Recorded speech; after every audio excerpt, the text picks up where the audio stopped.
कि अगर 2.2 कर लो तो 1 kg बन जाता है। 1 kg अगर आपका हो रहा है बहुत ही ज़बरदस्त है, you are on top percent है। क्योंकि कुछ लोग होते हैं जो इतनी ज़्यादा एक्सरसाइज करते हैं उनकी ज़िंदगी में उनका वज़न ही नहीं कम होता।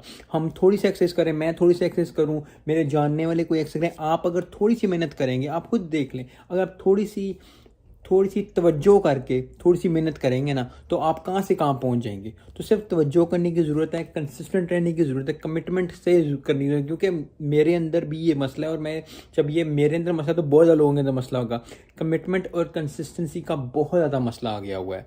और फिर देर हो गई है, मुझे लग रही थी भूख, मैं एक और चम्मच ले लूँगा आपने। और ये डार्क चॉकलेट जो चिप्स हैं ना,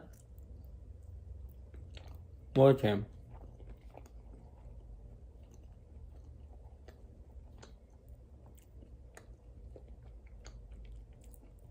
शुक्र है अल्लाह ने बनाना बनाया हुआ है, अगर बनाना ज़िंदगी में ना होता